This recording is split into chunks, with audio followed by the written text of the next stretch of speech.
4월 18일 부활 후 두 번째 거룩한 주일을 맞이하여 하나님께서 저와 여러분에게 주시는 말씀을 봉독해 드리겠습니다.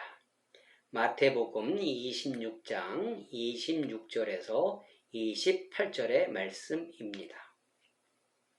그들이 먹을 때에 예수께서 떡을 가지사 축복하시고 떼어 제자들에게 주시며 이르시되 받아서 먹으라.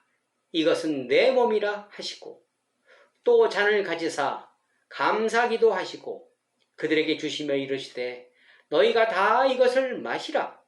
이것은 죄 사함을 얻게 하려고 많은 사람을 위하여 흘리는 바 나의 피 곧 언약의 피니라. 아멘. 사랑하는 성도 여러분, 지난 한 주간 어떻게 지내셨습니까? 요즘 코로나로 인하여 경제가 많이 위축되었다고 하는데 그 말이 무색하게도 모두들 바쁜 나날을 보내고 있는 것 같습니다. 누구 하나 바쁘지 않은 사람이 없습니다. 우스갯말로 백수가 과로사한다는 말이 있습니다. 여러분, 삶이 분주하면 가장 중요한 것이 무엇인지 놓칠 수 있습니다. 가장 중요한 것을 잃어버릴 수도 있습니다. 그래서 삶은 분주하면 안 됩니다. 여백이 있어야 합니다. 그래야 나의 선자리를 볼 수 있기 때문입니다. 예수님도 분주하셨죠. 식사와 잠잘 겨를도 없이 말입니다. 그러나 그 분주함에 매몰되지는 않으셨습니다. 나아갈 때와 물러설 때를 구분하는 삶이 지혜의 삶입니다. 분주함 속에서 리듬을 잘 만드시는 현명한 삶이 되시기를 주님의 이름으로 간절히 축원합니다. 아멘. 오늘 본문은 예수님께서 예루살렘에 입성하셔서 제자들과 마지막 만찬을 하시는 장면입니다. 여러분도 잘 아시는 내용입니다. 이것을 성만찬이라고 하지요. 예수님의 몸과 예수님의 피를 먹고 마시는 의미입니다.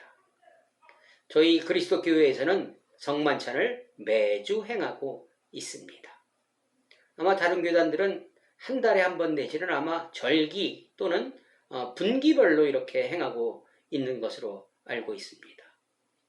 저희가 매주 행하는 이유는 초대교회에서 안식일에 모인 이유가 떡을 떼기 위함이었기 때문입니다.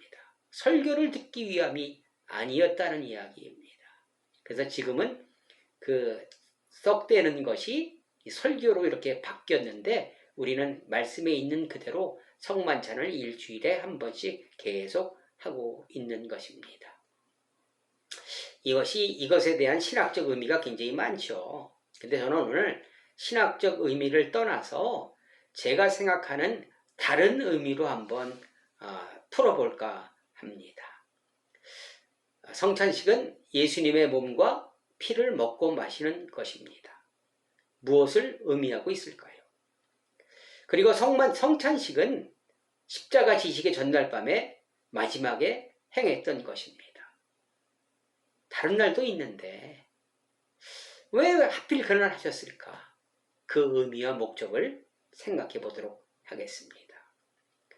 이 성만찬의 의미는 마지막 음식이라는 것입니다. 마지막 음식은 무엇을 의미하고 있을까요? 다시는 만나지 못한다는, 이것이 마지막으로 먹을 수 있다는 의미가 아니겠습니까? 여러분, 여러분의 자녀가 군에 입대한다고 가정하신다면, 혹 자녀가 해외 유학을 떠난다고 한다면, 남편이 다른 나라로 장기 근무를 떠난다면 부모님은 자녀에게 또 남편에게 무엇을 해줄까요? 어떤 음식을 차려 주실까요? 아마 가장 영양가 있고 맛있는 그리고 정성이 가득한 음식을 만들어 주실 것입니다.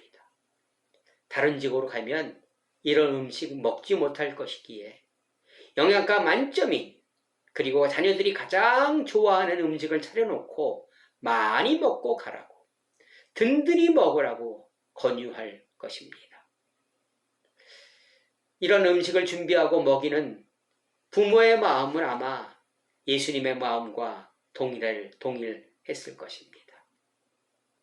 멀리 가서 건강해지지 말고 맡긴 임무 잘 완수하고 돌아오라는 간절한 마음이 담겨져 있을 것입니다. 이런 마음에서 예수님은 가장 영양가 있는 음식인 자신의 몸과 자신의 피를 준비하셨던 것입니다. 주님의 몸과 피는 그 어떤 것과도 비교할 수 없는 능력의 상징이며 실제로 가장 큰 영양가의 음식인 것입니다. 왜 준비하셨을까요? 이것을 먹고 광야로 가야 하기 때문입니다. 한 번도 경험하지 못한 곳으로 떠나야 하기에 준비하셨던 것입니다. 하나님의 말씀대로 살아내는 삶을 살아내야 하기에 준비해 주신 것입니다. 사랑과 정성을 듬뿍 담아서 말입니다. 얼마 전 어느 지인이, 아시는 분이 선교사님이 되어서 선교지와 출발 날짜가 확정되었습니다. 그래서 그분과 출발하기 전에 한 끼라도 함께 하려고 식사하기 위해서 약속을 잡는데 많이 힘들었습니다. 많은 분들이 저와 같은 생각을 하셨기에 함께 하기가, 스케줄 잡기가 쉽지 않았습니다. 어렵게 그 스케줄을 잡아서 그 모임에서 가장 많이 하는 이야기는, 선교사님 많이 드세요. 거기에는 이런 음식 없어요. 많이 드시고 힘내세요. 사명 잘 감당하라는 이야기가 주를 이루었습니다. 그리고 음식뿐만 아니고 재정도 함께 십시일반 준비해 드린 경험이 있습니다. 여러분들도 아마 이런 경험 많이 있으실 것입니다. 그런데 여러분, 그 선교사님이 입대를 준비하던 자녀가 유학 가려고 배낭까지 다 준비했는데 떠나가지 않는다면, 머뭇거리고 있다면, 갈 생각이 점점 약해진다면 여러분 어떻게 하실 것입니까? 많이 먹고 떠나야 하는데, 가나안으로 출발해야 하는데 떠나지 않는다면, 출발하지 않는다면, 사명 감당하지 않는다면 어떻게 될까요? 이 말씀은 저와 여러분에게 하시는 말씀인 것 같습니다. 주님의 음성입니다. 주님께서 저와 여러분에게 세상을 이길 힘과 능력과 가장 영양가 있는 음식으로 먹여주셨는데, 광야가 무섭다고, 가나안으로 가는 길이 험하고 두렵다고 출발하지 못하는, 하나님의 말씀대로 살아내지 못하고 있는 저와 여러분에게 하시는 말씀은 아닌지 생각해 보아야 할 것입니다. 한국 기독교가 성도 많은 것과 큰 성전은 자랑하면서도 빛과 소금의 역할을 감당하지 못하고 세상의 조롱거리가 되는 이유가, 내가 챙길 것은 다 챙겼으나 실천하지 못하였기에, 머뭇거리고 떠나지 못하기에 영양가 만점인 주님의 몸과 피를 내 취향에 맞게 조리한 결과는 아닌지 다시 한번 생각해 보아야 할 것입니다. 제가 영적으로 힘들 때 저는 좀 특이하게 그 문제를 해결합니다. 혼자서 가끔 낚시를 다녀옵니다. 주님과의 1대1 만남을 통하여 부족한 것을 채우기 위함입니다. 그런데 제가 이 낚시 가서 좀 하나 발견한 것이 있는데, 저수지의 색깔과 고기들의 색깔이 닮았다는 것입니다. 그게 무슨 소리냐면, 저수지 바닥이 황토으로 되어 있다면 그 고기들의 색깔도 황토으로 변한다는 것입니다. 또 흙이 검은색을 띠고 있으면 고기들도 검은색 색채를 띠고 있습니다. 그곳에 순화되어 간다는 의미일 것입니다. 하나님을 믿는 저와 여러분들도 점차 하나님의 색채로, 하나님의 마음으로 동화되는 삶을 살아내야 한다는 의미일 것입니다. 그렇다면 하나님의 마음은 어디 있을까요? 요한복음 5장 1절에 보니까 유대인의 명절이 되어 예수님께서 예루살렘으로 올라가시니라 이렇게 말씀하십니다. 명절에 예수님이 어디로 가셨을 것 같습니까? 성전으로 가셨을까요? 베데스다 연못으로 가셨다고 합니다. 베데스다는 자비의 집이라는 의미입니다. 자비의 집. 거기에 행각이 있고 많은 병자, 맹인, 다리 저는 사람, 혈기 마른 사람들이 누워 있었다고 합니다. 여러분, 사람에게는 오감이라는 것이 있습니다. 시각, 청각, 후각, 촉각, 미각 이런 것이겠죠. 여러분, 한번 상상 한번 해보시기 바랍니다. 그것을 갔을 때 이 오감이 느끼는 기분은 무엇이었을까요? 어떤 냄새가 나며 시각적으로 어떤 곳일까? 한번 상상해 보시기 바랍니다. 아마 가고 싶지 않은 곳이었을 것입니다. 이런 곳에 예수님이 가장 먼저 가셨습니다. 예수님은 가장 먼저 고통받는 사람들의 자리로 향하셨습니다. 거절당하고 잊혀진 사람들이 있는 자리, 그 자리. 재림하신 예수님이 화려한 성전으로 가신 것이 아닌 뿔뿔이 흩어져서 갈 길을 몰라 헤매고 있는 갈릴리 바다로 가신 것과, 부활하신 주님이 서울에 화려한 성전이 있는 곳으로 가신 것이 아닌 서울역 노숙인들을 찾아가신 것과 마찬가지입니다. 그들은 물의 움직임을 기다리고 있었습니다. 맨 먼저 들어가야 하기에 경쟁 의식에 사로잡혀 있었습니다.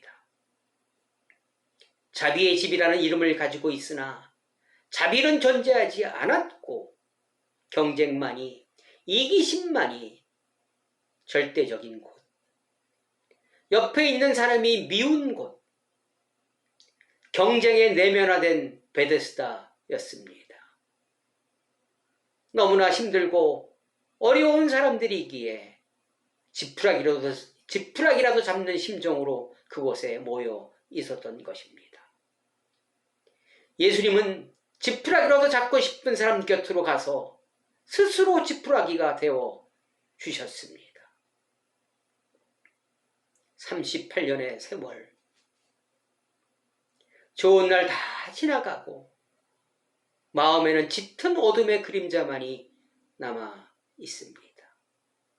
냉소, 원망, 한탄의 마음이 가득합니다.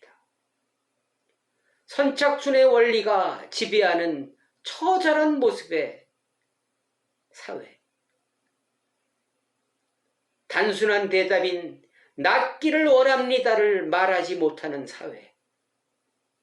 나를 넣어주는 사람이 없나이다. 원망이 가득한 마음뿐입니다. 그런 38년 된 병자에게 희망의 지푸라기가, 희망의 빗줄기가 비쳤습니다. 그분이 오셨습니다. 이런 우리에게 우리의 사정을 다 아시고 다가와 위로해 주시는 예수 그리스도. 이웃이 외면할 때 내 마음의 상처를 아시고 못났다 하지 않으시고 예수님은 우리의 마음속 상처를 보시며 있는 그대로 품어주시는 분이십니다. 이런 분이 말을 건네십니다. 낫고자 하느냐. 지금의 사회는 많은 병자들이 있는 베데스다의 연못이라고 해도 과언이 아닐 것입니다. 경쟁 사회에서 내가 일어서기 위하여 철저히 이웃을 배척하고 내 이익에 몰빵하는 곳, 돈을 벌기 위해서는 수단과 방법을 가리지 않고 갑질하기 위해서 인생을 거는 사회. 지금의 사회와 다를 것이 무엇이 있겠습니까? 이런 세상에 대하여 교회는, 저와 여러분은 무엇을 하고 있었습니까? 오히려 세상보다 더 빨리 움직이는 주님의 축복이라는 미명하에 더 많이, 더 빨리, 더 크게를 외치며 동참하고 있지는 않았는지 생각해 보아야 합니다.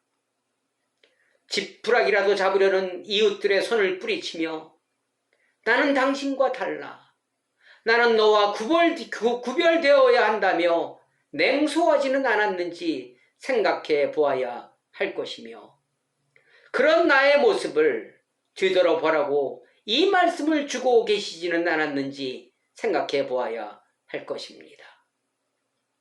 예수님께서 그에게 말씀하십니다. 일어나 걸어가라고. 일어섬은 부활을 뜻하는 의미입니다. 부활을 맞이하는 38년 된 병자. 예수님과의 만남은 작은 부활절입니다. 일어섬이 있기에 부활입니다. 그리고 신앙은 일어서는 것입니다. 예수님의 살과 피를 마시고 일어서서 나에게 맡기신 소명을 향해 가는 것입니다. 믿음 생활은 누워있는 것에서 일어나 움직이는 것입니다. 하나님을 거역하고 있는 지금의 저와 여러분들에게 나름 잘 믿는다 하면서 불신앙을 가지고 살아가고 있지는 않은지 뒤돌아보라고 주시는 말씀인 것입니다. 열정은 있으나 방향이 잘못된 것은 오히려 독이 됩니다. 주님을 반대하고 있는 것이나 마찬가지입니다. 고통의 자리로 먼저 달려가서 보시고 고치시고 회복시키시는 예수 그리스도. 이것이 하나님의 일이며 이것이 우리가 돼야 될 일입니다. 그런데 우리는 지금 어디에 서 있으십니까? 나는 지금 무엇에 관심이 있고 무엇을 향해 달려가며 분주히 살아가고 있는지 생각해 보셔야 합니다. 제가 반복적으로 강조드립니다. 부활은 죽은 자가 아닌 죽어 있는 자가 일어서는 것이라고. 하나님 아버지를 떠난 영혼이 하나님 아버지께 돌아와 아버지의 명령에 순종하며 하나님을 닮아가는 삶이 부활의 삶이라고 다시 한번 강조드립니다. 이런 내 삶이 예수님을 닮아가는 삶이며 이런 삶이 천국을 살아가는 삶이기도 합니다. 요한복음 5장 17절에 보니까 내 아버지께서 이제까지 일하시니 나도 일한다 이렇게 말씀하십니다. 이 말씀은 창조의 지속성을 이야기하고 있습니다. 예수님은 지속적인 창조를 행하시는 하나님의 도구이며 손이며 자녀이었습니다. 아버지는 일하시는데 나는 일할 생각이 없다면 아버지가 안 하시는 일을 내가 한번 해보려고 한다면 이것은 불신앙입니다. 해서는 안 될 일입니다.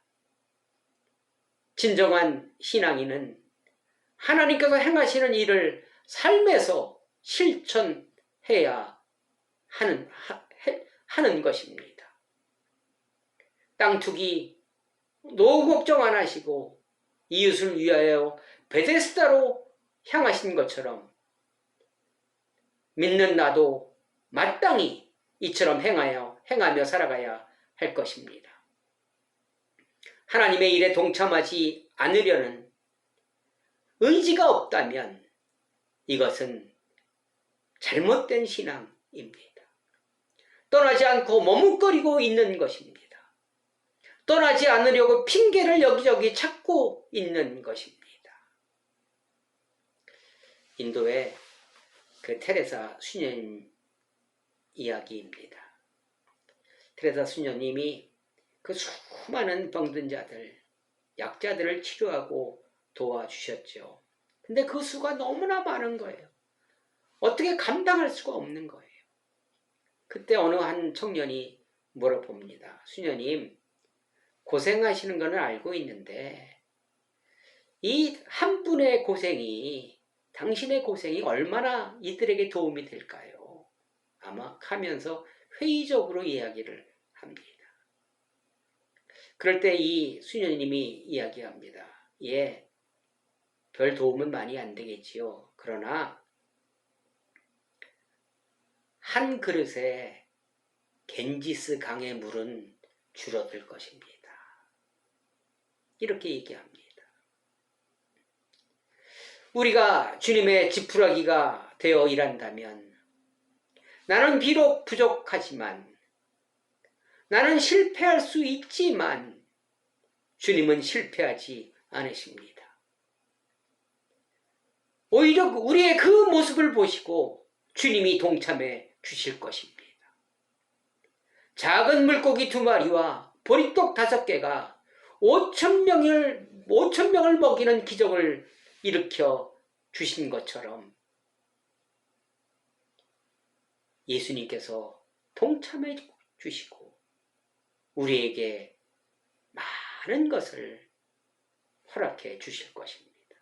그것은 오로지 그분의 몫입니다.